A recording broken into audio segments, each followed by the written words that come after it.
कृष्णाचं नाव विठ्ठल कसं पडलं आणि मग पंढरपूरला विठुरायाची आणि रुक्मिणीची मूर्ती एकत्र का नाही, ह्या मागचीच ही एक पौराणिक कथा.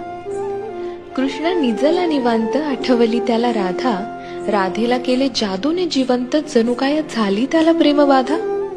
समोरून आली रुक्मिणी, कृष्णासंग राधास पाहिली, डोळे झाले लाल लाल, म्हणे मी कृष्णा सोडून चालली.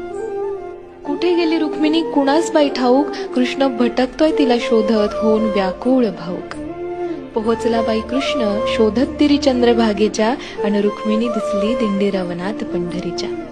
कृष्ण म्हणवितो रुक्मिणीस, पण ती रुसलेली फार, म्हणतो कसा, अगं रुक्मिणी कसा करू मी तुझ्या विना वैकुंठाचा संसार.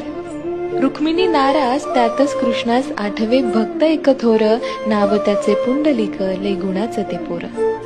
पुंडलिकाच्या घरी आली कृष्णाची गबाई स्वारी, पुंडलिक करीतो आई बापाची सेवा, ठेवून उभा विटेवर कृष्णाला दारी.